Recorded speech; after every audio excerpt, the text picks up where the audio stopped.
Hello everyone, कैसे हो आप लोग। उम्मीद करते हैं ठीक ठाक ही होंगे। आज की वीडियो हम लोग देखने वाले हैं आरआरबी एलपी टेक्नीशियंस भर्ती 2024-25 के लिए, जो कि प्रैक्टिस मॉक टेस्ट का ये 44वां वीडियो है, जिसमें हमने परीक्षा आधारित संभावित प्रश्न को लिया है, जो कि करने वाले मैथ और रीजनिंग के क्वेश्चंस को। तो इसमें सारे अच्छे क्वेश्चन हो सकते हैं, और अगर आप मैथ और रीजनिंग में कमज़ोर है तो मैं क्या करूं, कर सकता हूं। मतलब कि आपके कहने का मतलब हेल्प हो सकती है बस। तो देखिए, आगे करने का कोशिश करते हैं, बने रहिए। देखिए, नहीं तो मिस कर जाइएगा बहुत सारे अच्छे क्वेश्चंस को, जो कि एग्ज़ाम से पहले आपको ज़रूर करने चाहिए। ओके, तो 20% वार्षिक दर से 20,000 रुपये की मूलधन पर 3 वर्षों के लिए चक्रवृद्धि ब्याज और साधारण ब्याज के बीच का अंतर क्या होगा। ठीक है, तो देखिए, अगर इसको आप तरीके से करने बैठते हैं तो कम से कम 2 से 3 मिनट लगने वाले हैं। अगर आप शॉर्टकट लगाते हैं तो आसानी से बहुत जल्दी आंसर आ जाएगा। जैसे यहाँ पर 3 वर्ष का अंतर पूछा है, तो 3 वर्ष के CI और SI का अंतर जो होगा, CI और SI का जो अंतर होगा, उसके लिए हम लोग फार्मूला का इस्तेमाल करेंगे। PR² into 300 plus R upon 100 का क्यूब, 100 का क्यूब।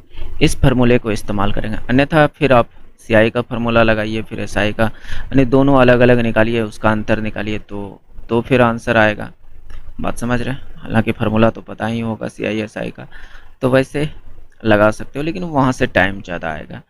तो बेहतर है कि आप इस तरह से लगाइए। तो जैसे यहाँ पर P क्या है, 20,000 है। ठीक है, 20,000 इतना है। R कितना है, 20%। तो यहाँ क्या है, स्क्वायर, तो 20 गुना 20 फिर 300 और R का मान 20, ये आपका रेट ही है। ठीक है, तो प्लस 20 अपॉन 100 का क्यूब, मतलब कि 3 बार गुना होगा 100 से। क्या मेरी बात को समझ रहे हैं? समझ रहे होंगे तो अच्छी बात है, और समझना भी चाहिए। तो यहाँ से 2 जीरो ख़त्म, 2 जीरो यहाँ से ख़त्म, और ये दोनों जीरो यहाँ से ख़त्म। तो ऊपर जो भी आएगा गुना उना करके, यानी 2 दूनी 4 दूनी 8, कितना आ गया, 8 गुना 300 प्लस 20, 320। तो ये 8 दिया 24, 2560 रुपया। तो ये कितना आ जाएगा, 2560। हाँ, कर लीजिए। देखिए, 0 8 दूनी 16, 8 दिया 24, 1 25, 2560 रुपया। तो इतना जल्दी निकल सकता है, अन्यथा आप फार्मूला लगाइएगा तो बहुत ज़्यादा टाइम लगेगा। ठीक है, ये तो 3 वर्ष का है। चलिए एक और फार्मूला बता देते हैं, हो सकता है कभी आपके सामने वैसा प्रश्न आए तो आसानी से कर लीजिएगा। जब इसी तरह के प्रश्न रहे, लेकिन यहाँ पर सिर्फ 2 लिखा रहे कि 2 वर्षों का अंतर बताइए, तो वहाँ पर 2 वर्ष के लिए जो आप फार्मूला लगाइएगा, 2 वर्ष के लिए जो लगाइएगा, P रेट का रेट परसेंट, रेट का रेट परसेंट, यानी कहने का मतलब देखिए, जो यहाँ से निकलेगा P रेट परसेंट का रेट परसेंट। बस इतना सा आप सोल्व कीजिएगा, 2 वर्ष का अंतर निकल जाएगा। आप करके देखिएगा, आसानी से निकल जाएगा। ठीक है, तो ये 2 ट्रिक है जो आप काम आपको आ सकती है। ठीक है, नेक्स्ट देखिए, इसमें सभी तरह के मैंने क्वेश्चंस लिया है, रीजनिंग, मैथ और मिक्स टाइप लिया है। ये नहीं कि कहीं एक सुर से मैथ मिलेगा या एक सुर से रीजनिंग, ऐसा नहीं। मैथ भी आएगा, रीजनिंग भी आएगा, हो सकता है मैथ रीजनिंग दोनों। इस तरह से मैंने कर करके लिया, और एग्ज़ाम में भी कुछ आपको इस तरह से ही देखने के लिए मिलेंगे। वो एक और से सजा के जो मिलता है उस तरह से नहीं मिलेंगे। ठीक है, तो देखिए,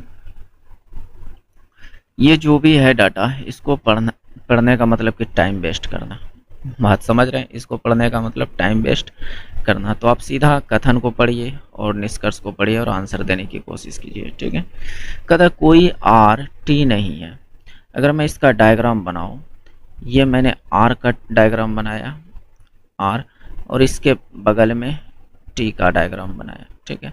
तो कहता है कोई आर टी नहीं है, इसका और इसका कोई रिलेशन नहीं है, ये दोनों आपस में कभी टच नहीं कर सकते, कभी भी आपस में टच नहीं कर सकते। ठीक है। सभी टी एच है, यानी जितने भी टी है वह एच के अंदर आएगा। किसके अंदर? एच के अंदर। तो दोनों कथन से मैंने डायग्राम बना लिया। क्या मेरी बात को समझ रहे हैं? इसकी डायग्राम एक और हो सकती है। जैसे मेरे कहने का मतलब देखिए, जैसे मैंने इस डायग्राम को बनाया, इसका दूसरा डायग्राम क्या हो सकता है? आर का रिलेशन टी से नहीं होनी चाहिए। किससे नहीं होनी चाहिए? टी से नहीं होनी चाहिए। जिसको नहीं होना चाहिए उसमें डॉट मैंने लगा दिया। लेकिन कह रहा है कि सभी जो टी है वह एच है। क्या इस तरह से एच कवर नहीं कर सकता है? कर सकता है कि नहीं? तो आपका जवाब होगा कि हाँ कर सकता है, क्योंकि इसने ये तो नहीं ना कहा है कि जो भी आ रहा है वह एच नहीं है। या एकदम ये संभावना वाली बात है। ये क्या है? संभावना वाली बात। तो ये भी हो सकता है और ये भी, लेकिन कन्फर्म होने वाली बात ये हो सकती है। तो इसकी दो डायग्राम बनेगी। ठीक है। तो देखते हैं आंसर किससे मिलता है। ठीक है। तो कोई टी आर नहीं है, बिल्कुल परफेक्ट बात। जो ये पहला नंबर निष्कर्ष कर रहा है कि कोई टी आर नहीं है, तो टी और आर का कोई रिलेशन नहीं है, तो इसका मतलब पहला सही कह रहा है। ठीक है। कोई एच टी नहीं है, कोई एच टी नहीं है। एच का संबंध टी से बोल रहा है कि नहीं है। क्यों नहीं होगा भाई? जब टोटल टी एच के अंदर है तो कोई एच टी क्यों नहीं होगा? हो सकता है कि नहीं? अगर मैं कहूँ कि पूरा जो टी है वह एच के अंदर है, तो क्या ये वाला जो टी वाला हिस्सा है वह एच नहीं है? तो है। तो इसका मतलब जो दूसरा नंबर निष्कर्ष कह रहा है वह गलत है। ठीक है। आपको एग्जाम में ऐसे ही करना है पेपर पे, मैं जैसे कह रहा हूँ, आसान होगा करने में, क्योंकि आप वहाँ पर स्क्रीन पर नहीं लिख सकते हैं। बात समझ रहे हैं? कोई आर एच नहीं है, कोई आर एच नहीं है। हाँ देखिए, अब यहाँ से लग रहा है कि इस फिगर से लग रहा है कि आर और एच का तो कोई रिलेशन है ही नहीं। लेकिन मैं यहाँ पर अगर दूसरी बात देखूं तो यहाँ तो हमें लग रहा है कि रिलेशन है। जब ना और हाँ के उलझन में पड़ जाएं तो उसको गलत कर देना है। तो तीसरा भी गलत। तो सिर्फ सही कौन सा होगा? निष्कर्ष 1, यानी केवल निष्कर्ष 1 अनुसरण करेगा। क्या मेरी बात को समझ रहे हैं? समझिए दोस्त, इस तरह के क्वेश्चंस बहुत ज़्यादा पूछा जाता है और मैं बिल्कुल आसान तरीके से कराने का कोशिश करता हूँ कि ताकि समझ में आए। ठीक है। देखिए, जब पेट्रोल के मूल्य में 25% वृद्धि होती है तो योगेश अपनी यात्रा कम कर देता ताकि पेट्रोल अपने मासिक व्यय को पहले के तरह रखा जा सके। तो योगेश ने अपनी यात्रा में कितना प्रतिशत कमी की? तो इस तरह से और भी कई टाइप के क्वेश्चंस बनते हैं। जैसे कि मान लीजिए कि चावल के दाम में 20% वृद्धि हो गया, तो उसकी चावल की खपत में कितनी कम कर दे कि उसके खर्च पर कोई फर्क नहीं पड़े। तो इस टाइप के क्वेश्चन बहुत ज़्यादा पूछे जाते हैं। क्या मेरी बात को समझ रहे? तो देखिए, तो जब इस टाइप का क्वेश्चन हो तो आपको कुछ नहीं करना है। क्या करना है? पहले फिर बाद। अगर मान लो पहले 100 था, किसी भी पेट्रोल का मूल्य पहले 100 था, अब वृद्धि 25% हो गया है, तो इसका मतलब बाद में कितना हो गया उसका दाम? 125। तो हमको खपत कम करनी है। क्या करनी है? खपत कम करनी है कि खर्च पर कोई फर्क ना पड़े, कि पहले 100 रुपया खर्च हो रहा था बाद में भी 100 रुपया खर्च ही हो। तो इस तरह का जब सवाल आए तो आपको ज़्यादा सोचना विचारना नहीं है। देखिए, इन दोनों का अंतर कितना? 25 का। ये जो बाद वाले डाटा आया है उसको नीचे उतार देना है, गुना 100 से कर देना है, गुना 100 से। तो ये 25 25 125, 20 25 100। तो ये 20% आपका राइट आंसर हो जाएगा। क्या मेरी बात को समझ रहे हैं? समझ रहे होंगे। तो बस इतना सा इसके लिए आपको कुछ नहीं सोचना है। अगर कहीं कमी करने के लिए बोले, बढ़ाने के लिए बोले, या यहाँ पर ये भी तो कह सकता था ना कि कमी हो गई है पेट्रोल के मूल्य में, लेकिन फिर भी हमें 100 रुपया का ही पेट्रोल यूज करना है, तो अब यात्रा कितनी बढ़ानी पड़ेगी। तो इस टाइप के भी पूछे जा सकते हैं, है कि नहीं। तो ये इस कॉन्सेप्ट को लगाकर आप निकाल सकते हैं। नेक्स्ट देखिए, एक अभ्यर्थी 25% अंक प्राप्त करता है और 32 अंक से अनुत्तीर्ण हो जाता है, ठीक है। जबकि एक अन्य अभ्यर्थी जो 40% अंक प्राप्त करता है, परीक्षा उत्तीर्ण करने के लिए आवश्यक न्यूनतम अंकों से 28 अंक अधिक प्राप्त होता है। तो 72% अंक प्राप्त करने पर एक अभ्यर्थी ने कितने अंक प्राप्त किए होंगे, ठीक है। तो इस तरह के क्वेश्चन तो प्रायः ही पूछे ही जाते हैं। तो इस तरह के क्वेश्चन को तो जरूर करनी चाहिए। अगर नहीं कर पा रहे हैं तो बहुत बड़ी विडंबना की बात है, बात समझ रहे हैं। और अगर हाँ चैनल पर पहली बार आए हुए हैं तो थोड़ा देर और रुकिए, अगर पसंद आ रही है तो पूरा देखिए। ये नहीं कहूँगा कि अभी ही लाइक कर दीजिए, ये नहीं कहूँगा कि अभी ही सब्सक्राइब कर दीजिए, करिएगा सब्सक्राइब बाद में करिएगा, लेकिन इतना दूर तक में अगर पसंद आए तो लाइक कर दीजिएगा। जिससे कि देखिए लाइक करने से ये होता है कि हमारी भी हौसला बढ़ती है, और अब तक मैं भी चाहता हूँ कि और भी आगे अच्छे अच्छे कॉन्सेप्ट को दूँ, अच्छे अच्छे क्वेश्चंस को दूँ। बात समझ रहे हैं। तो समझदार बनिए, सब्सक्राइब बाद में कीजिएगा जब पसंद आ जाए, लगे कि हाँ हमारे लिए यूजफुल है, रियल में हमारी मैथ और रीजनिंग सही हो सकती है, तब कर लीजिएगा। अन्यथा फिर आप तो समझते ही हैं, समझदार हो ही, है कि नहीं। तो देखिए, जब इस तरह का क्वेश्चन हो तो क्या कहता है, 25% अंक प्राप्त करता है, यानी 25% अंक प्राप्त करता है, लेकिन 32 अंक से फेल हो जाता है, अनुत्तीर्ण हो जाता है। यानी आर 25% चाहिए ही चाहिए, लेकिन आर 32 अंक चाहिए, तब जाकर ये पास हो जाएंगे, तब जाकर ये क्या हो जाएंगे पप्पू, पास हो जाएंगे, है ना। तो ये कंडीशन हुआ। दूसरे स्थिति में कह रहा है परीक्षा उत्तीर्ण करने के लिए आवश्यक न्यूनतम अंकों से 28 अंक अधिक प्राप्त हो गया, ठीक है। तो इसने कहा कि दूसरे स्थिति में 40% अंक प्राप्त किया, लेकिन 28 अंक ज़्यादा ला लिया। पास अंक से 28 अंक, मतलब कि जो पास होनी चाहिए उससे 28 अंक ज़्यादा ला लिया, तो 28 अंक को घटा दीजिए, दोनों इक्वल हो जाएंगे दोनों। तो यहाँ भी ये पास हो जाएंगे, यहाँ भी ये पास हो जाएंगे। हमको ज़्यादा से मतलब नहीं है, पास से मतलब है। तो दोनों पास पास बराबर, यानी उत्तीर्ण बराबर हो गए। बस अब यहाँ से निकालिएगा। ये मानकर चलिए कि आपके एग्ज़ाम में जो 100% की परीक्षा हुई थी, कितने परसेंट की, 100% की, 100% का एग्ज़ाम हुआ था, ये मानकर आपको चलनी है, ठीक है। और यही मानना भी है, चलनी नहीं है रियलिटी में। तो यहाँ से परसेंट को परसेंट से घटा दीजिए, तो ये कितना, माइनस का 15%, और इधर जाएगा तो ये माइनस का कितना आ जाएगा, माइनस 28 और 32, 60, माइनस का 60 आ जाएगा। कितना आ जाएगा, माइनस का 60। ये परसेंटेज में है और ये 60 में। तो यहाँ से मैं अगर देखूँ तो ये 1% की वैल्यू कितनी हो गई, आपका जवाब होगा कि 4। तो 100% की वैल्यू कितनी होगी, तो इसको हम 100 बनाने के लिए क्या कर सकते हैं, तो आपका जवाब होगा 100 से गुना कर दीजिए ना, हो गया ये 100%। तो ये क्या हो गया, 400। चलिए 100% आ गया 400, 100% की वैल्यू कितनी आ गई, 400। बट हमें 100% चाहिए नहीं। अगर आप यहीं से चाहते हैं कि आंसर तक पहुंच जाएं, तो डायरेक्ट एक ही को 72 बना देते हैं। अभी समझाता हूँ, समझिएगा बात को, ठीक है। तो अब हमें 400 का 72% चाहिए, ठीक है। तो ये परसेंट से 2 जीरो खत्म, 72 चौके, लास्ट में 8 आना चाहिए, 288। तो ये राइट आंसर हो जाएगा। लेकिन मैं कहता हूँ कि मेरी बात को थोड़ा सा ध्यान से समझिएगा, यहाँ पर ही आपका आंसर आ जाता। कैसे, हमको 72% ना चाहिए, 1% की वैल्यू पता चल गई, तो हम 1 को 72 बनाने के लिए क्या कर सकते हैं, 72 से गुना कर सकते हैं। तो ये 72%, ठीक है। तो हम 4 को भी 72 से गुना कर दें, तो हिसाब किताब बराबर हो जाएगा कि नहीं। तो आपका जवाब होगा हाँ ये 288 आ गए, यही राइट आंसर है। इतना करना कोई ज़रूरी नहीं है। क्या मेरी बात को समझ रहे हैं। समझ रहे होंगे।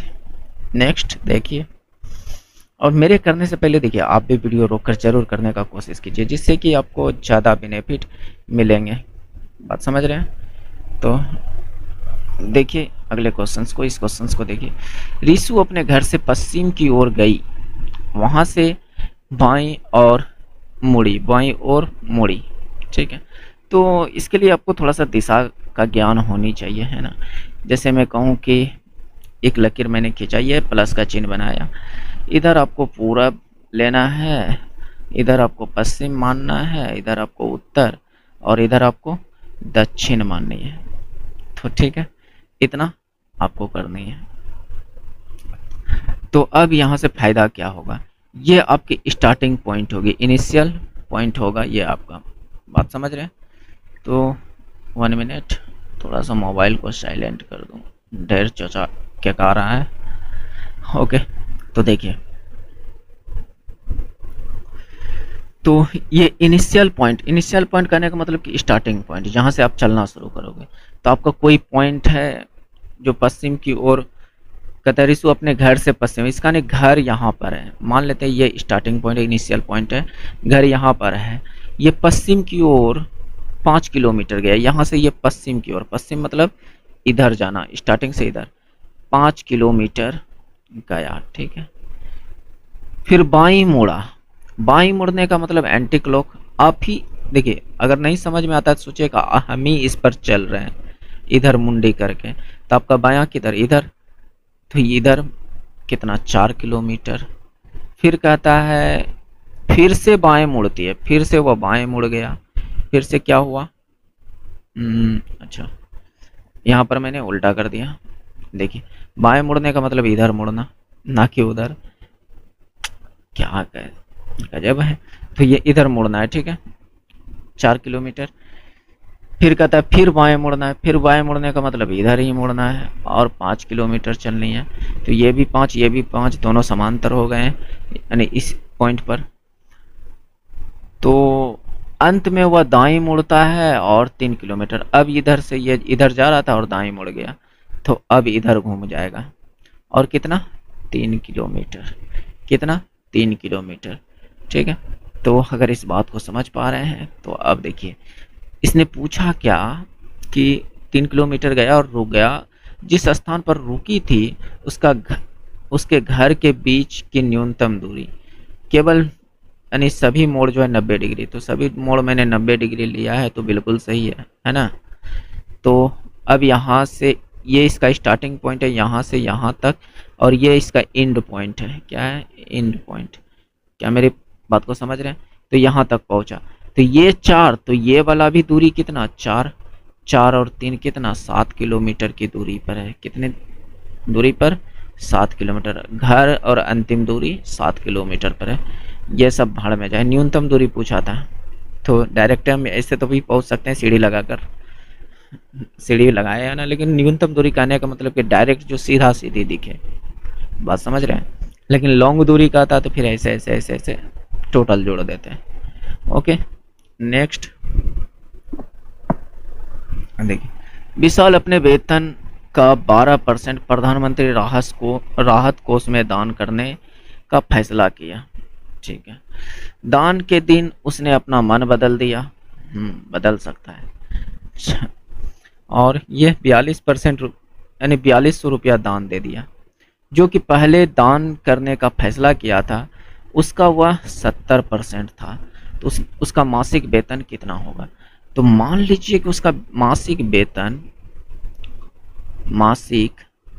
वेतन जो होगा, उसका मासिक वेतन 100 है, 100 यूनिट है। मान लेते हैं उसका मासिक वेतन कितना है, 100 यूनिट। इसका उसने 12% सोचा कि दान में दे दें। कितना, 12% दान में दे दें, मतलब 100 का 12% कितना, 12 यूनिट, यानी 12 यूनिट वह दान में दे दे। पहले सोचा, फिर उसका मन बदल गया, मतलब प्रधानमंत्री की नीयत को देखकर उसका मन बदल गया। क्या पता कि मेरा पैसा बुड़ा दे, है कि नहीं। आज तक पीएम केयर फंड का जो है कोई हिसाब किताब नहीं मिला है, तो हो सकता है मन बदल ले, लेकिन ये अलग बातें हैं। हालांकि रिलेट कर सकते हो आप, कोई गलत बात नहीं है, ठीक है। तो अब कहता है कि उसने मन बदल दिया और 4200 रुपया दान दिया, जो कि पहले दान का फैसला किया था उसका 70%, यानी इस 12 यूनिट का 70% दान कर रहा है, इस 12 यूनिट का 70% दान कर रहा है। और ये तो कुछ इतना यूनिट बनेंगे, है कि नहीं? इतना यूनिट बराबर जो है कि 4200 है। कितना है? 4200। हमें चाहिए 100 यूनिट कि उनका मासिक वेतन कितना है। तो यहाँ से हम एक यूनिट की अगर वैल्यू निकाल सकते हैं, तो आपका जवाब होगा कि हाँ निकाल तो सकते हैं। तो कटा पिटा दीजिए ना, देखिए कितना होता है। अच्छा, इसको बदलिएगा तो नीचे में 100 आ जाएगा, है कि नहीं? इस परसेंटेज को बदलिएगा तो नीचे में 100 आ जाएगा, है ना? तो 1 0 खत्म, 7 से 6 बार में 600, है ना? 12 से 5 बार में यानी 50। तो एक यूनिट की वैल्यू जो है आपका 50 गुना 10 आ गया। हमें चाहिए 100 यूनिट, तो इसको 100 बनाने के लिए क्या 2 0 चिपका दीजिएगा, तो इधर भी 2 0 गुना करने के बाद 2 0 चिपकाना, ऐसे पहले भी चिपकाइएगा तो कोई दिक्कत नहीं, चिपका दीजिए। तो ये कितना 5 पर 4 0, 5 पर 4 0, ये राइट आंसर हो जाएगा, यानी ऑप्शन नंबर बी राइट है। क्या कोई इस क्वेश्चन में कोई जान था क्या? नहीं ना, इजी है, बस तरीके से करते जाइए आपका काम हो जाएगा। बात समझ रहे हैं? नेक्स्ट देखिए, ए एक परियोजना को 10 दिन में पूरा कर सकता है, बी उस परियोजना को 15 दिन में पूरा कर सकता है। ए और बी मिलकर परियोजना पर कार्य करना शुरू करते हैं और ए परियोजना के पूरा होने के 5 दिन पहले छोड़ देता है, तो परियोजना कितने दिन में पूरी होती है? तो आप बनाइए, पहले वीडियो रोक कर फिर कोशिश कीजिएगा, ठीक है? तो उम्मीद करते हैं कि आपने कोशिश किया होगा, ठीक है? तो आपको यहाँ पर एक कॉन्सेप्ट जानना होगा कि काम बराबर जो फार्मूला होगा टाइम इनटू एफिशिएंसी, यानी समय गुना क्षमता। काम बराबर क्या होगा? समय गुना क्षमता। तो अब इस चीज को कैसे लगाएंगे थोड़ा ध्यान से समझिएगा, ठीक है? ए कर रहा है 10 दिन में, ए कर रहा है कितना दिन में? 10 दिन में। बी कर रहा है कितने दिन में? 15 दिन में। तो यहाँ से एलसीएम मेथड से हम काम निकाल लेंगे। एलसीएम मेथड अगर नहीं समझ पा रहे हैं तो हमारी 1-2 वीडियो पिछली वीडियो देखिए, समझ में आ जाएगा। हालांकि मैं यहाँ पर भी कोशिश करूँगा कि समझा दूँ। तो इन दोनों का एलसीएम निकालूंगा तो कितना हो जाएगा? 30। तो ये इतना छोटा डाटा का तो आराम से निकाल सकते हो आप लोग और बिना किए। तो अब इस 30 को 10 से भाग देंगे तो कितना आएगा? 3। इस 30 को 15 से भाग देंगे तो कितना आएगा? 2। क्या मेरी बात को समझ रहे हैं? अब यहीं पर खेल है, ये आपका W है और ये आपका क्षमता है, यानी ए की क्षमता 3 है, बी की क्षमता 2 है और टोटल काम है आपका 30, यानी 30 काम करवाना है। और क्षमता कहने का मतलब कि ए अगर एक दिन काम करे तो इस 30 काम में 3 काम कर देगा, बी अगर एक दिन काम करे तो 30 काम में 2 काम कर देगा। ये इसकी क्षमता निकल कर आ गया, ठीक है? अगर इतनी बात को समझ चुके हैं तो चलिए अब आगे बढ़ते हैं। तो काम बराबर क्या? टाइम गुना क्षमता। इसको हिंदी में लिख सकते हो आप लोग, काम बराबर समय गुना क्षमता, ठीक है? तो इतना लिख सकते हो। तो अब देखिए इसका हिसाब किताब क्या। काम कितना करवाना है? 30 काम करवाना है, ठीक है? तो देखिए 5 दिन पहले जो मैं यहाँ पर करने जा रहा हूँ उसको समझिएगा। 5 दिन पहले छोड़ता है कौन? ए, यानी जो 5 दिन ए छोड़ा होगा वो 5 दिन बी किया होगा। अगर 5 दिन पहले छोड़ा है तो 5 दिन बी निश्चित ही किया होगा। तो बी का काम कितना हो जाएगा उस 5 दिन का? जो ये वाला जो बी ए ने छोड़ दिया है, तो बी ने कितना दिन 5 दिन काम किया होगा इसके जगह पर? तो बी का क्षमता कितना? अच्छा समय कितना? 5, इसकी क्षमता कितना? 2। तो ये 10 काम जो है कि बी ने कन्फर्म किया है। बात समझ रहे हैं? अकेला किया है, जो लास्ट में ये जो 10 काम है, 30 में से 10 काम वह बी ने अकेला क्या होगा, बचा हुआ कुछ काम होगा। क्या मेरी बात को समझ रहे? बचा हुआ कुछ काम होगा जो कि दोनों मिलकर कर रहे हैं, दोनों मिलकर कर रहे हैं। कितना दिन किए हैं पता नहीं, तो हमको टाइम की पता नहीं, तो हम टी लिख देते हैं, टी टाइम किया होगा। लेकिन इन दोनों की क्षमता पता है कि दोनों ने मिलकर किया है, ए और बी शुरुआत में मिलकर किया है, तो 3 और 2 5 यूनिट से किया है। कितना क्षमता से किया है? 5 क्षमता। इसको सोल्व कीजिए, टी जो निकलेगा वही आपका आंसर हो जाएगा। थोड़ा इस तरीके को समझने का कोशिश कीजिएगा, आसान हो जाएगा। देखिए मेरा सीधा सीधा कहने का मतलब ये है, ये आपका काम है, ठीक है, और ये भी टोटल ये दोनों मिलाकर ये भी W के बराबर है, काम के बराबर है। यहाँ पर 10 काम, बाकी 20 काम जो हुआ होगा इस जगह पर हुआ होगा। बात समझ रहे हैं? हालांकि आंसर देने वाले तो आराम से समझ गए होंगे कि इसका आंसर क्या होगा, क्योंकि इसको 20 पुराना है, 10 तो हो ही गया है, तो 20 पुराने के लिए टी को क्या रखना होगा? 4। टी को क्या रखना होगा? 4। हालांकि आंसर अभी नहीं आया है, मेरी बात को समझिएगा, ठीक है। तो यहाँ से आप फाइंड कर सकते हो। चलिए, जो हो सकता है बेसिक स्टूडेंट हो, जो थोड़ा इतना फास्ट नहीं समझ पा रहे हो, तो यहाँ से इसको घटाइएगा तो कितना, 20 बराबर टी गुना 5, तो ये 5 से कट जाएगा तो 4। टी बराबर कितना? 4। क्या 4 मार के आंसर निकल जाए? 4 तो ऑप्शनों में नहीं है। क्या बात को समझ रहे हैं? परियोजना कितने दिन में पूरी होती है? तो एक बात बताइए, यहाँ पर समय लगा है 4 दिन, और यहाँ पर ये जो बी अकेला किया है 5 दिन, इसका क्या हिसाब किताब जोड़ेगा? तो टोटल टाइम अगर पूछा जाए, टोटल टाइम, तो ये कितना, 5 घंटा, 5 दिन यहाँ और 4 दिन यहाँ, तो कितना दिन? 9 दिन। तो इसका 9 दिन राइट आंसर हो जाएगा। बात समझ रहे हैं? तो उम्मीद करते हैं कि आप समझ पा रहे होंगे। ओके, नेक्स्ट चलिए, इसमें त्रिभुज को गिनिए, बहुत ही इजी है, आराम से गिन सकते हो। ऐसे 100 से 100 से गिन लीजिए ना। 1 2 3 4 5 6 7 8 मार के निकल जाए क्या? नहीं, गलत हो जाएगा। और भी इसमें त्रिभुज है। अब कौन सा त्रिभुज है? देखिए, एक ये पूरा वाला त्रिभुज है, यहाँ से यहाँ ये वाला, और सेम टू सेम, यानी सेम टू सेम एगो इधर है ये वाला।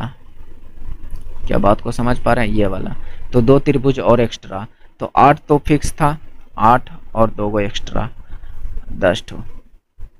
और कहीं नहीं बन सकता है? अगर बन सकता है तो बताइएगा, मेरे में से नहीं बन सकता है। और हाँ, लगे कि कहीं कि मैंने गलती करा दिया है, तो दोस्त कमेंट करके बताइएगा कि हाँ इसमें गलती करा दी है। हो सकता है कि और को भी हेल्प मिल जाए। बात समझ रहे हैं?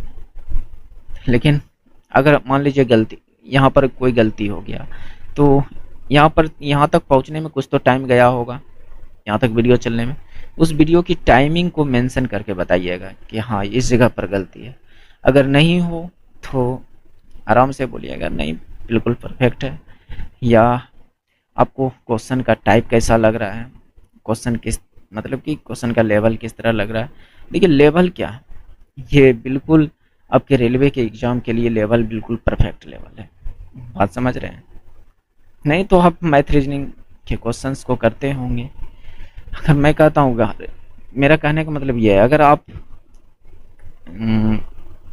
मैथ और रीजनिंग से परेशान हैं तो ज़्यादा नहीं, आप मेरा 10 से 15 वीडियो देखिए, आपके मैथ और रीजनिंग में इम्प्रूव नहीं हुआ तो फिर कहिएगा नहीं मंडल जी आप गलत कह रहे हैं। बात समझ रहे हैं?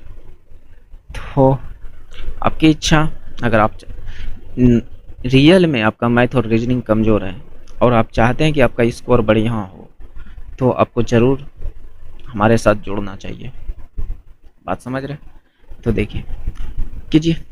इस क्वेश्चंस को करने से पहले मैं एक बात कहना चाहता हूँ। देखिए इस टाइप के जब क्वेश्चन हो ना, इसमें क्या कर रहा है कि भिन्न अक्षर को चुनिए, तो पता करनी होगी कि कौन सी भिन्न है। आपको एक चीज़ का नॉलेज निश्चित होना चाहिए, जानते हैं क्या? ए से लेकर जेड तक का प्लेस वैल्यू, ए से लेकर जेड तक का प्लेस वैल्यू, यानी ए 1 पर आता है, जेड 26 पर आता है। अगर हमसे कह दें कि वो कितना पर आता है, 15, तो ये आपको एकदम परफेक्ट याद होनी चाहिए, एकदम कंठस्थ। जिससे कि इस तरह के प्रश्न को आराम से आप ढूंढ सकते हो। ऐसे आप ढूंढने बैठिए ना, पकड़ में नहीं आएगा। लेकिन अगर प्लेस वैल्यू अगर मैं इसका बैठा दूं, इसका प्लेस वैल्यू 8, 11, 16, 23, ये इसका प्लेस वैल्यू है, इसका एच के पी डब्ल्यू का। एच 8 पर आता है, के 11 पर आता है, पी 16 पर, डब्ल्यू 23 पर। ये कैसे? क्योंकि हमें याद है और आपको भी होनी चाहिए। कर लीजिए, जितना जल्दी हो सके याद कर लीजिए, आपके लिए बेनिफिट होगा। इसके बाद मैं इसका लिखना चाहूँ तो 1, 4, 9, 16। फिर इसका लिखना चाहूँ तो 19, 22, 2, 8। इसका मैं लिखना चाहूँ तो 15, 18, 23, 4। अब हमें यहाँ पर कुछ अंदाज़ा लगेगा। अब हम यहाँ से आंसर तक पहुँच सकते हैं आसानी से। इससे थोड़ा ढूंढने में आसान, मतलब कि थोड़ा सा मुश्किल होगा। बात समझ रहे हैं? निकाल तो सकते हो लेकिन थोड़ा सा मुश्किल हो सकता है। लेकिन जब इस तरह से आप लिख लीजिएगा तो आंसर गलत होने के चांस ही खत्म हो जाएगा। जैसे मैं कहता हूँ यहाँ पर देखिए कितना 3 बढ़ा है, यहाँ पर कितना बढ़ा है 3 बढ़ा है, यहाँ पर 19, 3, 22 3 बढ़ा है, यहाँ पर भी 3। तो यहाँ से अभी तक आंसर पकड़ में नहीं आया कि क्या आंसर होगा। अब इसका अंतर देखते हैं, यहाँ से कितना, तो 16, 7, 23, ठीक है। इसमें कितना 7, इसमें कितना 6, आंसर पकड़ में आ गया। इसमें कितना 7 ही बढ़ा है। अब कहेंगे कि कैसे, ये तो 23 है, ये 4 है, कैसे 7 बढ़ा है? ये तो गलत बात है। गलत बात नहीं है। देखिए डी को हम 30 लिख सकते हैं। कैसे? डी कब आता है? जेड के बाद चौथा पर आता है, जेड के बाद चौथा पर आता है, नहीं A B C D. Z का वैल्यू कितना 26, 1, 27, 28, 29, 30। इसका मतलब ये डी का मतलब 30 है। डी का मतलब क्या है? 30 है। तो क्या अब अंतर 7 दिखा? तो आपका जवाब होगा कि हाँ। तो इसमें अंतर अलग है, बाकी बात सब में सेम है। तो इसको मार्क करने के लिए और राइट आंसर। बात समझ रहे हैं? इसीलिए कहता हूँ दोस्त पूरा वीडियो देखा कीजिए।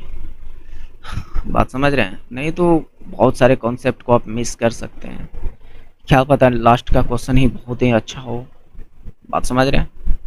तो ज़रूर पूरा देखने का कोशिश कीजिए। अगर लगता है कि नहीं इस क्वेश्चन को मैं कर सकता हूँ तो उसको आप स्किप करके आगे बढ़ जाइए, लेकिन बना कर आप कॉपी बनाइए। हो जाता है तो स्किप करके आगे बढ़ जाइए, कोई प्रॉब्लम नहीं, आराम से आप आगे बढ़िए। बात समझ रहे हैं? नेक्स्ट क्वेश्चन पर पहुंच जाइए, उसके बाद कीजिए। हाँ, लेकिन जो ना हो, जो जिसकी तरीका आपको नहीं पता, हो सकता है कि जिस तरीके से मैं करा रहा हूँ, हो सकता है वह तरीके से कम समय में आंसर आ जाए। क्या बात को समझ रहे हैं? जो आप जिस तरीके को लगा रहे हैं और उससे अगर मेरे तरीके से कम समय में आंसर आ जाए तो वो बेटर है। बात समझ रहे हैं? करने का तो बहुत लोग कर सकते हैं दोस्त, लेकिन बहादुरी उसमें नहीं है। बहादुरी इसमें है कि 1 घंटे में कितना क्वेश्चंस कर सकते हैं, ये इम्पोर्टेंट बात है। बात समझ रहे हैं? एग्जाम में आपका 90 मिनट कब पार हो जाएगा 100 क्वेश्चन में, पता भी नहीं चलेगा। अगर मैं कहता हूँ कि अगर हर क्वेश्चन पर आप 15-20 सेकंड बचाते हैं तो सोचिए कि 100 क्वेश्चन में कितना सेकंड बचाए। और उतना टाइम अगर थोड़ा सा हार्ड वाला क्वेश्चन में लगा दीजिएगा तो मेरे उम्मीद से कम 5-6 क्वेश्चन आराम से कर लीजिएगा। बात समझ रहे हैं? तो समय की बचत करने की कोशिश कीजिए, फास्ट करने की कोशिश कीजिए। बात समझ रहे हैं? समझने का कोशिश कीजिए, नहीं तो फिर क्या बोलूं। देखिए दी गई आकृति को पढ़िए और उस क्षेत्र का चयन कीजिए जो उन व्यक्तियों को दर्शाता है जो शिक्षित, नियोजित लेकिन नौकरी नहीं है। कहने का मतलब कि उन व्यक्तियों को ढूंढना है जो शिक्षित है, नियोजित भी है, लेकिन उसके पास नौकरी निश्चित नहीं है, कन्फर्म जॉब नहीं है। मतलब कि ये त्रिभुज के अंदर नहीं आना चाहिए। तो आना किसके अंदर चाहिए? शिक्षित के अंदर, एम्प्लॉयड के अंदर, मतलब कि नियोजित के अंदर, लेकिन इसके अंदर नहीं आना चाहिए, इस त्रिभुज के अंदर नहीं आना चाहिए। तो ऐसा डाटा कौन कौन सा है? तो ऐसा डाटा हमें नज़र आ रहा है, ये बी बेचारा जो कि इस वाले भी वृत्त में है और इस वाले, और ये वाला वृत्त नियोजित का है और ये वाला वृत्त शिक्षित का है। तो ये बी वाला और ये डी भी दिख रहा है सेम टू सेम, तो डी भी। तो इसका आंसर हो जाएगा बी और डी। ये शिक्षित भी है, एम्प्लॉय भी है, लेकिन कन्फर्म जॉब नहीं है। कहने का मतलब कि वो हो सकते हैं प्राइवेट में हो। कन्फर्म जॉब होने का मतलब कहीं ना कहीं अभी अभी के हिसाब से सरकारी जॉब है। बात समझ रहे हैं? तो नेक्स्ट देखिए, 52 पत्तों वाली, अच्छा वाली नहीं, वाले एक ताश की गड्डी से अच्छा आच्छादित, ये क्या लिखा है आप लोग पढ़िएगा, रूप से दो पत्तों के एक साथ निकाले गए तो दोनों पत्तों की रानी होने की प्रायिकता क्या है? मतलब कि आच्छादित जो है, मतलब कि बिना देखे, इसका मतलब कि बिना देखे दो पत्ता निकाल लिया, और दोनों पत्ते रानी होने की प्रायिकता क्या होगी? तो ये बात हमसे पूछ रहा है। तो नीचे तो आएगा कुल, यानी कुल कितने पत्ते होते हैं ताश में? 52 पत्ते। कितने होते हैं? 52 पत्ते। और ऊपर होगा तो होने वाली संभावना, तो रानी के कितने पत्ते होते हैं? तो आपका जवाब होगा कि 4 पत्ते होते हैं। होते हैं कि नहीं? कौन कौन सा? एक आपका ईंट का होते होंगे जिसको ठीकरी कहा जाता है, थोड़ा बहुत ताश का नॉलेज है। और एक होता है चिड़ी का पत्ती होता है, और लाल पान, काला पान, इस तरह से 4 टाइप के पत्ती होते हैं, और चारों के एक एक क्वीन होते हैं, एक एक रानी होते हैं, तो टोटल 4 पत्ती होते हैं। तो इसने कहा कि दो पत्ती निकालना है, 4 में से 2 निकालना है। तो 4 का फैक्टोरियल कर दीजिए 2 बार, और इसका भी, जब इसका कीजिएगा तो इसका भी आपको करना है। तो इसको कैसे खोलना है देखिए, 4 को 2 बार खोलना है, तो मतलब कि 4 से 1 घटाकर 3 गुना कीजिए, फिर इसको भी 2 बार खोलना है, तो 52 को 1 घटाकर 51। बस इसको सोल्व कीजिए, आपका आंसर। ठीक है, तो ये कट गया आपका 13 चौके 52, ये कट गया 17 तिया 51, तो 1/13 गुना 17, तो 1/, आना चाहिए 1/, लास्ट में, अच्छा यहाँ 17, तो 7 या 21, लास्ट में एक होना चाहिए, तो एक ही ऑप्शन में 1/21। तो ये आपका राइट आंसर है, हालांकि आप गुना कर लीजिएगा। ठीक है, नेक्स्ट। हाँ, इस क्वेश्चन को मैंने पिछली वीडियो में छोड़ा था क्योंकि वहाँ पर ये वाले डाटा मिस था। बात समझ रहे हैं? अगर पिछली वीडियो आप देखे होंगे तो आपको पता चल गया कि हाँ, इस क्वेश्चन को मैंने वहाँ पर स्किप किया था। ठीक है, तो यहाँ पर मैंने डाटा लिख दिया, और इस तरह से टाइपिंग करने में थोड़ा सा दिक्कत हो जाता है, मतलब कि सीधा सा बोलूँ तो इस तरह की टाइपिंग करने के लिए हमें आता ही नहीं। ठीक है, तो ये बात है। तो यहाँ पर देखिए क्या, एक निश्चित प्रतिशत दर पर प्रति वर्ष साधारण ब्याज पर 3.1/2 वर्ष में 8400 रुपया की मूल राशि इतना हो जाता है। ठीक है, तो ब्याज की दर को दोगुना होने पर इतना वर्ष में उसी मूल राशि पर साधारण ब्याज क्या होगी? उसी मूल राशि पर साधारण ब्याज क्या हो जाएगी?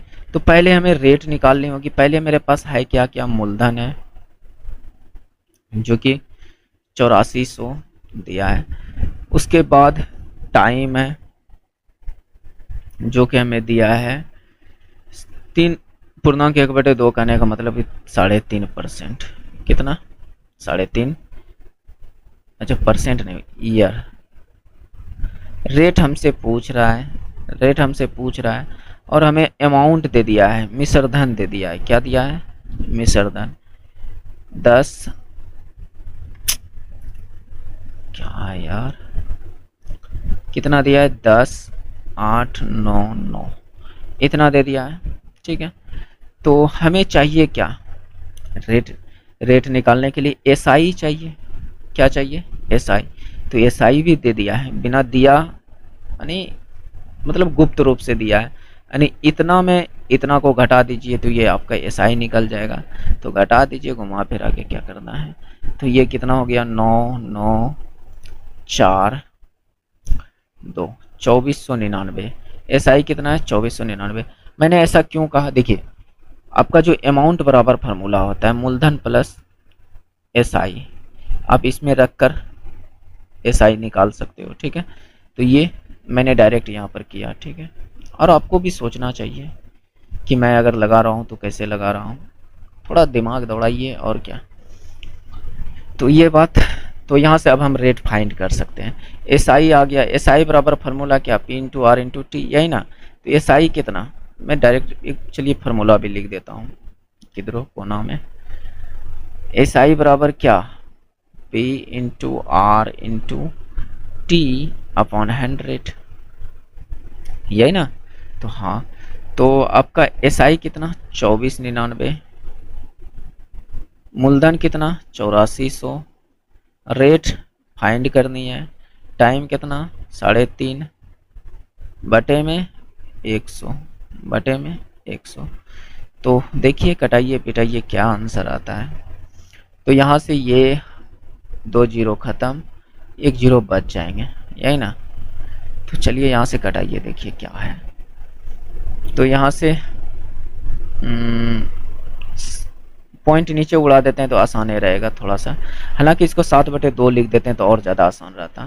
तो चलिए कोई बात नहीं, 5 से 7 बार में, 5 से 2 बार में, 2 से 42 बार में। तो अब ये कट सकते हैं क्या, देखिए कटा पिटा के कट जाए तो अच्छी बात है। 7 तिया 21 बच गया 3, 7 पच्चे 35, 7 सत्ते 49, हाँ कट तो गया जी। तो इधर 42 से भी ये कटाना है, 42 गुना आर बचल है ना। तो ये 7 से कट गए हैं, ठीक है। तो 7 से और कट सकते हैं, हाँ कट सकते हैं 7 से और, 7 से ये 6 बार में, 7 से ये 7 पच्चे 7 51 बार में, 6 से ये और भी कट सकते हैं, ये 2 बार में, ये 17 बार में। तो ये घुमा फिरा के जो आर बराबर आ गया 17/2, कितना आ गया, आर बराबर 17/2। चलिए अब हमें निकालनी है क्या, देखिए अब हमें टाइम लेना है इतना और रेट लेना है इसका डबल, क्या करना है इसका डबल। तो अब मूलधन वही लेना है, मूलधन क्या कहता है, मूल राशि का ही, उसी मूल राशि का, यानी इस स्थिति में जो मूलधन लेना है आपको वही लेना है। चलिए मैं इधर करके लिखता हूँ, इस स्थिति में मूलधन भी आपको 8400 लेना है, रेट इसका डबल लेना है 17/2 का 2 गुनी, मतलब कि 17 लेना है। रेट कितना लेना है 17, इसका 2 गुनी कीजिएगा तो कितना 17 ही। और टाइम लेना है 4.2/3 वर्ष, यानी 4 तिया 12, 2 14/3, 14/3। और कुछ चाहिए क्या, नहीं। तो बस साधारण ब्याज पूछ रहा है कि एस आई क्या होगा। बस आप फार्मूले तो लगाने जानते ही होंगे, यही फार्मूला लगाइए और आंसर निकालिए क्या होगा। तो मेरे में से ऑप्शन इसका हो सकता है ये वाला, देख लीजिएगा निकाल लीजिएगा, P into R into T लगा के, यही फार्मूला लगा कर निकाल लीजिएगा, आसानी से निकल जाएगा। उनमें ये सब मान को पुट कीजिएगा जो है। तो नेक्स्ट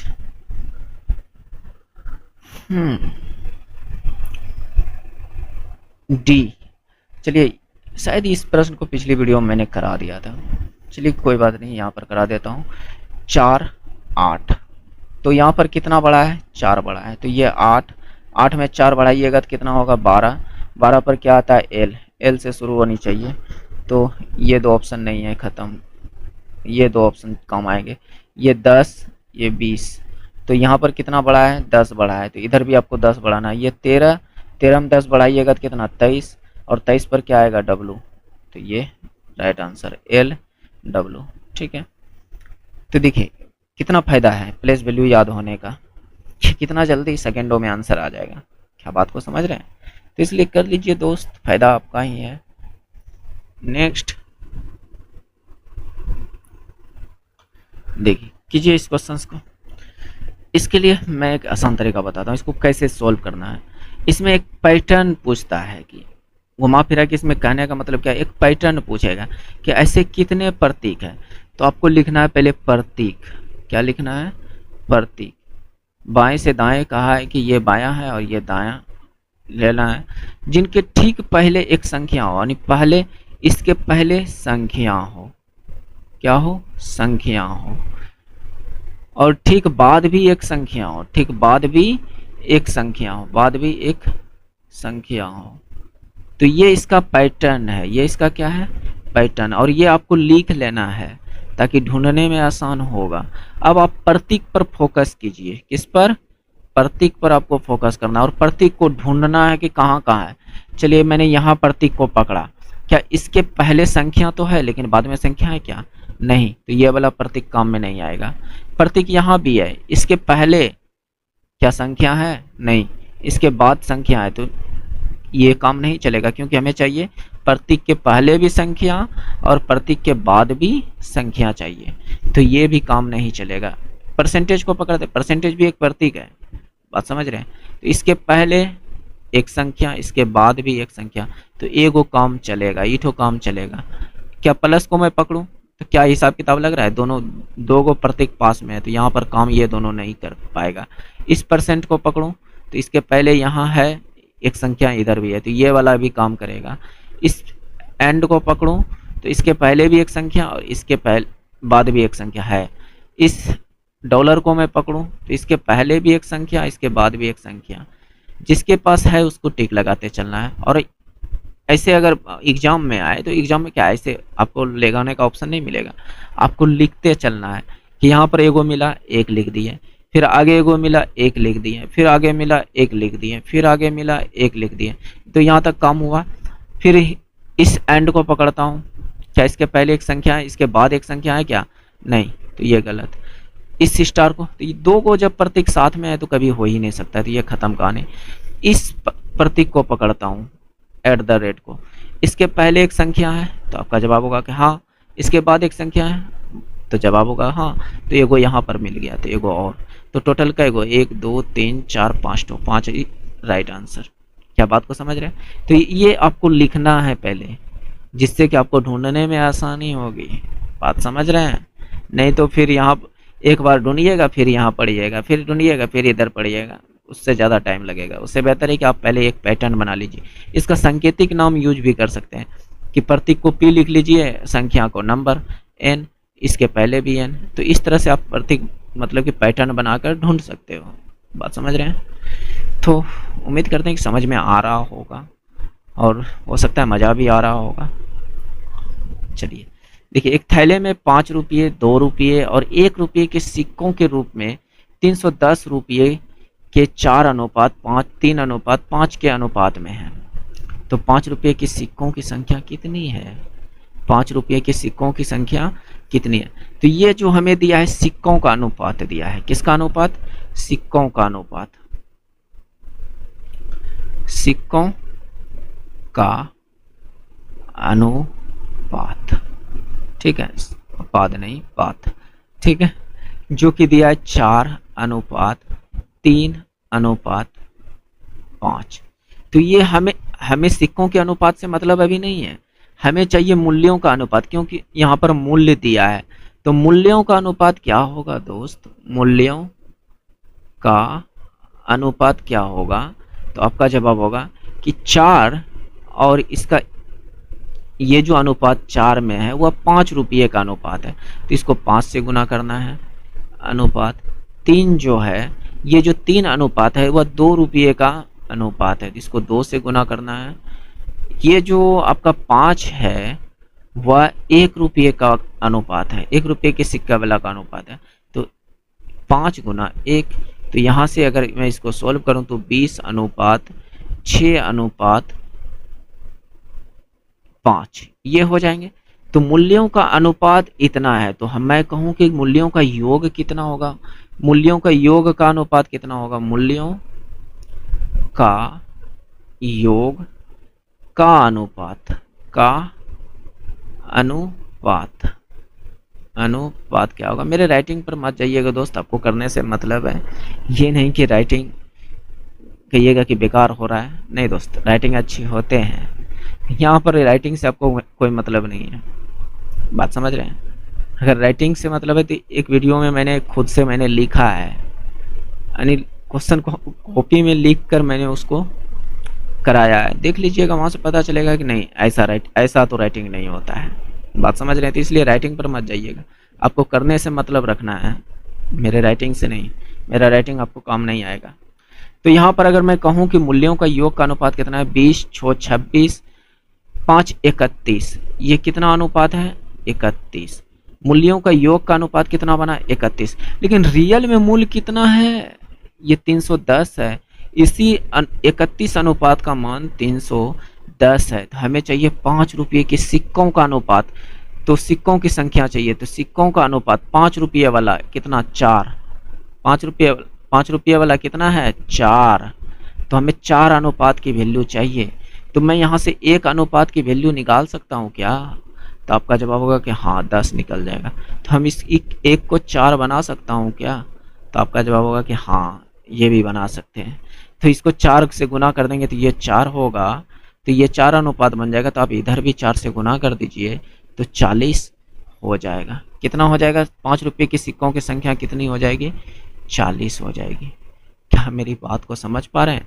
लेकिन यहाँ पर कहीं कभी कदाल इस तरह से क्वेश्चन पूछ देगा कि 5 रुपये के मतलब कि 5 रुपये की, इसको देखिए उस टाइप से पूछता है कि 5 रुपये का सिक्का कितना है, तो ये तो 40 निकल गया, यानी 5 रुपये का कुल मूल्य कितना है, इस तरह से भी पूछा जा सकता है। वहाँ पर टोटल पूछ देगा कि 5 रुपया वाला जो टोटल सिक्का मूल्य होगा वह कितना होगा, इस टाइप से पूछ देता है। तो वहाँ पर कुछ अलग आंसर हो जाएगा, बात समझ रहे हैं। तो वहाँ पर आपका 20 के वैल्यू निकालना पड़ जाएगा, 20 अनुपात का वैल्यू निकालना पड़ जाएगा, यानी सीधा सीधा 10 यानी 200 आंसर हो जाएगा उस स्थिति में। लेकिन हमें यहाँ पर सिक्कों का अनुपात पूछा है, मूल्यों का अनुपात नहीं पूछा है, यानी मूल्य नहीं पूछा है कि 5 रुपये के मूल्य क्या है, बात समझ रहे हैं, इस तरह से नहीं पूछा है। तो इसका ये आंसर होगा। तो उम्मीद करते हैं कि आप समझ पा रहे होंगे। नहीं तो दोस्त अगर पसंद आ रही है तो अब तो लाइक कर दीजिए दोस्त, कितना लाइक के लिए बुलवाइएगा, बात समझ रहे हैं। हालांकि आपके एक लाइक से मैं कोई बहुत बड़ा स्टार नहीं बन सकता हूँ दोस्त, बहुत बड़ा यूट्यूबर नहीं बन सकता हूँ, लेकिन आपके एक लाइक से हमें जो है मोटिवेशन मिलता है कि चलिए मैं भी मोटिवेट होता हूँ कि जो मैं आप लोगों के लिए कर रहा हूँ कहीं ना कहीं आपको पसंद आ रही है और हमें भी सपोर्ट मिल रहा है, तो थोड़ा अच्छा लगता है। और भी लगता है कि नहीं चलिए जब दिल से लोग सपोर्ट कर रहे हैं तो हमें भी दिल से और पूरा मतलब कि अच्छे तरीके से वीडियो बनानी चाहिए और सही जो एक्चुअल कॉन्सेप्ट है उस सब कॉन्सेप्ट को देना चाहिए। एक्चुअल कॉन्सेप्ट कहने का मतलब क्या है जानते हैं आप, कहीं ना कहीं हो सकता है कभी टेस्ट वगैरह लगाने जाते होंगे जहाँ हो सकता है 200 150 300 बच्चे होंगे जहाँ पर लगाने टेस्ट वगैरह जाते होंगे, हो सकता है वहाँ पर कुछ लोग अंडर 10 के अंदर आते होंगे। क्या लगता है अंडर 10 वाले व्यक्ति वो आपके नॉर्मल तरीके से करेंगे क्या, जो मतलब बेसिक से लगाते होंगे पाई आर स्क्वाड जो है वृत्त का क्षेत्रफल, क्या यही सबसे वो लगाते हैं, या शंकु का लगाएंगे पाई आर एल और उसको जाकर हल करने के लिए बैठेंगे। नहीं दोस्त, उसका कुछ अलग तरीका होता है और उन सब तरीकों को मैं यहाँ पर एक्सप्लेन कर रहा हूँ जिससे कि आपको उन कहने का मतलब कि वो जैसे कर पा रहे हैं उस तरह से आप भी कर पाओगे, बात समझ रहे हैं। तो थोड़ा समझने का कोशिश कीजिए और क्या बोलो। नेक्स्ट देखिए, चलिए यहाँ पर रीजनिंग के क्वेश्चन यानी ब्लड रिलेशन का क्वेश्चन है, अच्छा क्वेश्चन है। चलिए मैं यहाँ पर एक कॉन्सेप्ट बताऊंगा जो कि हो सकता है कि अगर इस कॉन्सेप्ट को सीख गए तो ब्लड रिलेशन का क्वेश्चन आपसे नहीं छूट सकता है। जैसे मैं यहाँ पर करते जाता हूँ उसके बाद मैं उसका पूरा डिटेल्स बताऊंगा ये चीज़ आपको कैसे लेना है, बात समझ रहे हैं। जे बी का भाई है, जे बी का भाई है, ठीक है। तो जे इसका मतलब जो है ये पुरुष है, क्योंकि बी का भाई होने का मतलब क्या, ये पुरुष है। ये लड़की है कि लड़का है अभी तक कोई गारंटी, बी की कोई गारंटी नहीं है। जिसकी गारंटी नहीं है उसका अभी जेंडर को डिसाइड नहीं कर सकते हैं, ठीक है। आगे समझते हैं, देखिए तो यहाँ पर अब थोड़ा सा आपको एक चीज़ यहाँ पर हिंट्स देना चाहूँगा, समझिएगा। अब जैसे ही मैंने जे और बी को मैंने दर्शाया तो आपको अब या तो जे या बी से रिलेटेड वाक्य को ढूंढना है, जे या बी से रिलेटेड वाक्य को ढूंढना है। तो हमें यहाँ ये वाला तो नहीं दिखा, यहाँ पर ना तो जे है ना ही बी है, बात समझ रहे हैं। तो हमें यहाँ पर बी दिखा, तो बी से रिलेटेड चीज़ दिखा।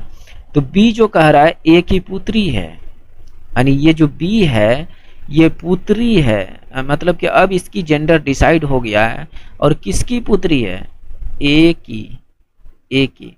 कि इसको मैंने ऐसा क्यों किया, अभी मैं आगे आपको समझाऊंगा, ठीक है, समझने का कोशिश कीजिएगा, ठीक है। तो ये पुत्री है, तो अब ए के जेंडर के बारे में अब हमें नहीं पता कि ए कौन है भाई, ये बाप भी हो सकते हैं, माँ भी हो सकता है, बात समझ रहे हैं दोस्त। हमारी थोड़ी सी लैंग्वेज पर मत जाइएगा, क्योंकि हमारा गांव वाला क्षेत्र से मैं बिलोंग करता हूँ, तो थोड़ी सी हमारी लैंग्वेज जो है बिहारी टाइप का है, तो लैंग्वेज पर मत जाइएगा दोस्त। कभी कदार हो जाता है, जैसे मैंने अभी बाप बोल दिया, हो सकता है किसी को बुरा लग जाए कि पापा बोलना चाहिए आपको। तो दोस्त, मैं भी पिता का रिस्पेक्ट करता हूँ, मैं भी हर एक रिलेशन का रिस्पेक्ट करता हूँ, लेकिन हमारे यहाँ पिता को बाप कहा जाता है, बात समझ रहे हैं। तो और जगह भी कहा जाता होगा, लेकिन मेरे यहाँ कहा जाता है, तो इससे आपको बुरा नहीं मानना है दोस्त। पिता के रिस्पेक्ट सभी लोग करते हैं और मैं भी करता हूँ। तो देखिए, अदि बी, अब इतना काम हुआ, ठीक है, इतना काम हुआ। अब इन तीनों से रिलेटेड वाक्य को ढूंढना है, इनमें से कोई भी चीज मिल जाए तो उस वाक्य को पकड़ना है। जैसे यहाँ पर हमें बी दिख गया है, ठीक है, तो इस वाक्य को मैं ले सकता हूँ। यहाँ पर कहा है यदि बी और के का पुत्र है। अब देखिए, बी और के का पुत्र है कौन, एम, यानी एम पुत्र है किसका, बी और के का। एम के बारे में बोल दिया है कि पुत्र है, तो इसका मतलब ये प्लस है, प्लस को यानी पुरुष को प्लस में दर्शाना है और महिला को माइनस में दर्शाना है। जब ये महिला है तो ये इसका दुल्हा कौन होगा, पुरुष ना होगा। तो आपका कहना होगा कि हाँ, तो ये बिना बताए इसका जेंडर डिसाइड हो गया। तो अब हमसे पूछा क्या है, जे और एम का रिलेशन। तो हमको ये वाक्य पता है, मतलब नहीं हो यूज करेंगे फिर भी मेरा आंसर आ जाएगा, क्यों जे और एम का रिलेशन पूछा है और जो कि आ चुका है इसमें, बात समझ रहे हैं। हालांकि चलिए पूरा करते हैं, हालांकि आंसर तो अभी ये दे देंगे तो आराम से निकल जाएगा, लेकिन चलिए मैं पूरा कॉन्सेप्ट को यहाँ पर समझाने का कोशिश कर। अब कहता है आर के की पुत्री है, आर जो है के की पुत्री है, के की पुत्री है आर, तो इसकी जेंडर, तो ये आपस में भाई बहन, एम और आर क्या हो गया, आपस में भाई बहन, बात समझ रहे हैं। तो अब चलिए इतना बात अगर समझ गए तो अब मैं इसको एक्सप्लेन करता हूँ कि यहाँ पर ये चीज़ मैंने क्यों इस्तेमाल किया, ठीक है। तो जैसे मान लीजिए हम लोग का जनरेशन में, अभी हम आपके जनरेशन में मान लेते हैं कि ये हमारी जनरेशन है। हमारी जनरेशन में कौन, भाई हो सकते हैं, बहन हो सकते हैं,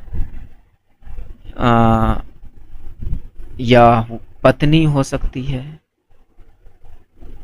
पत्नी हो सकती है, हमारी जनरेशन में हो सकती है, लेकिन पत्नी के लिए इसका इस्तेमाल नहीं करना है। भाई बहन, चचेरा ममेरा फुफेरा, ये सब जो भी भाई बहन हो, तो उसके लिए मैं इस वाले डंटा का इस्तेमाल करता हूँ, ऐसे वाली जो यहाँ पर मैंने इस्तेमाल किया, ठीक है। अब जैसे पिता पुत्र का रिलेशन हो, पिता पुत्र का रिलेशन हो, पिता पुत्र का रिलेशन हो, तो पिता को ऐसे रखना है, ऐसे, तो पिता को ऊपर लिखना है, पुत्र को नीचे रखना है।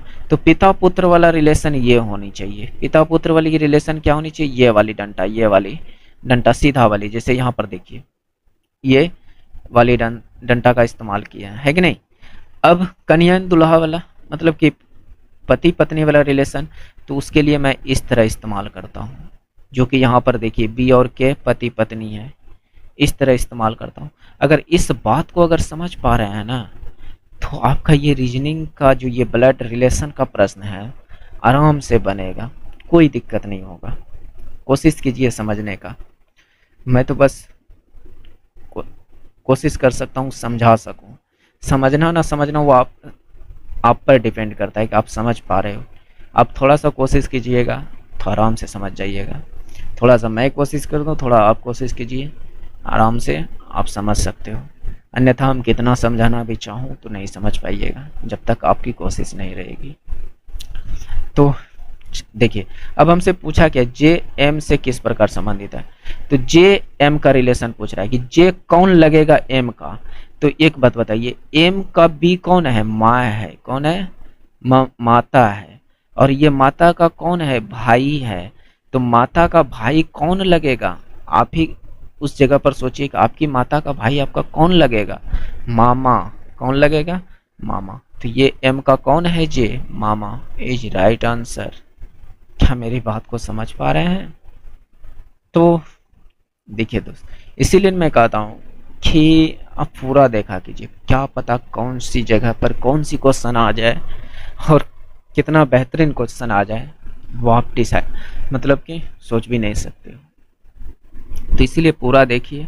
आपको अगर नहीं देखना, मान लीजिए जिस क्वेश्चन को नहीं देखना उसको स्किप करके निकलिए ना, बात समझ रहे हैं?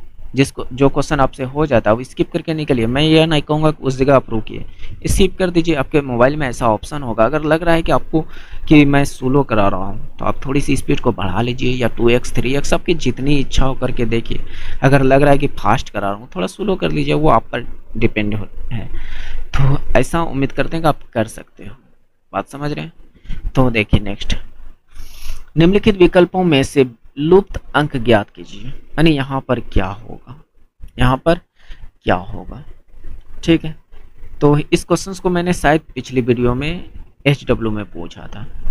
ठीक है, तो हालांकि अभी तक कमेंट तो नहीं देखे हैं कितने लोग आंसर किए हो सकता है बहुत सारे दोस्त सही आंसर कर दिए होंगे, तो टाइम नहीं मिला इसलिए नहीं देख पा रहा हूँ। तो दोस्त, अगर आपके कमेंट का रिप्लाई नहीं मिल पा रहा है तो समझिए कि थोड़ा मैं कहीं व्यस्त हूँ।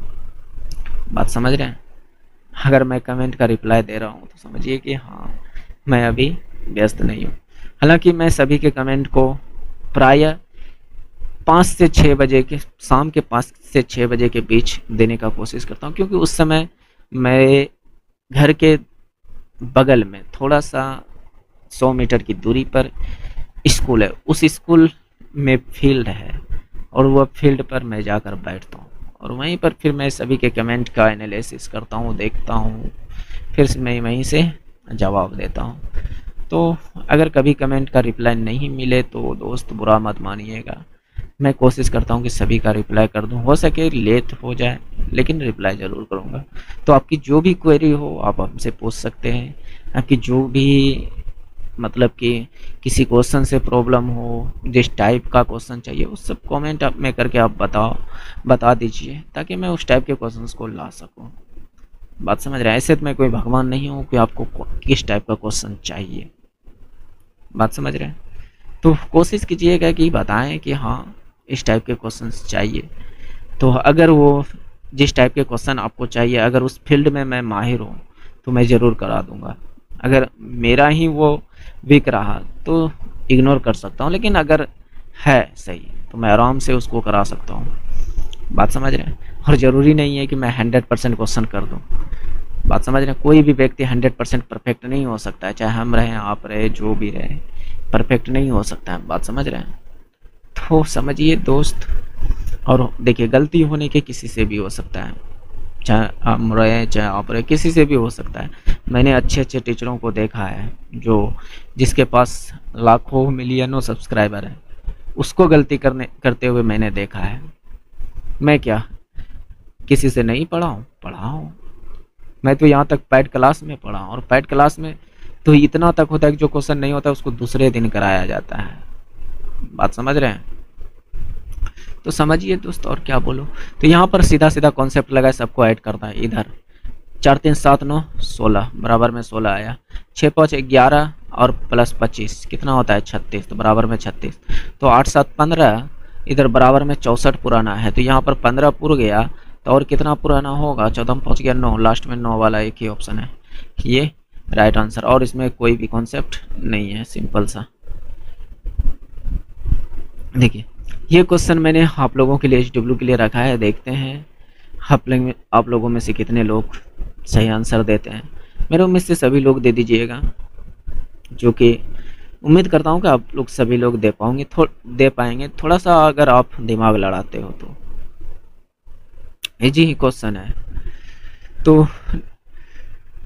आगे देख लेते हैं और क्वेश्चन है क्या नहीं है। अब ये टेलीग्राम का QR है जिससे आप जुड़कर PDF पा सकते हैं। हालांकि अब तो सुनने में आया है कि टेलीग्राम बैन होने वाला है, तो क्या पता कब बंद हो जाए। तो मैंने व्हाट्सएप का चैनल लिंक मतलब कि डिस्क्रिप्शन में डाल दूंगा, वहाँ से आप उसको ज्वाइन कर लीजिएगा। हो सके तो अब वहाँ पर पीडीएफ आपको मिल जाए, ठीक है। जब तक बैन नहीं होता है तब तक मैं यहाँ पर डालूंगा टेलीग्राम पर।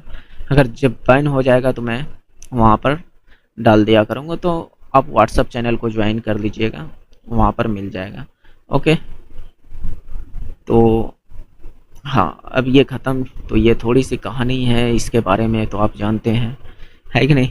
इसकी कहानी बहुत बड़ी है कि अगर अभी तक आप लोग रुके हुए हैं, हो सकता है कि आप इंटरेस्टेड हैं, आप पढ़ने में इच्छुक हैं, तो चैनल को सब्सक्राइब कर लीजिए और एक बगल में जो बेल आइकन होगा उसको दबा लीजिएगा, है ना, जो कि प्रायः सभी से सुनते हैं और मेरा भी फर्ज बनता है कि बोलूं, है ना। हालांकि आप तो खुद समझदार हो। तो हमारी हौसला बढ़ाने के लिए लाइक कर दीजिएगा दोस्त। बहुत मेहनत लगती है इस तरह की वीडियो बनाने में। ये कोई फेस कैम वीडियो नहीं है जो कि मैं डायरेक्ट कैमरे के सामने आऊँ और छोटे छोटे कपड़े पहनूँ और डांस वांस करके निकल जाऊँ जैसे लड़कियां वगैरह करती है। कितनी सी मेहनत लगती होगी, वो भी आधी अधूरी, फिर भी उसे देखिए, भर भर के लाइक सब्सक्राइब शेयर। बड़ी विडम्बना की बात है दोस्त। थोड़ा बात समझिए, जहाँ से कुछ मिले वहाँ सपोर्ट करने का कोशिश कीजिए दोस्त, थोड़ा सा अच्छा लगता है और क्या।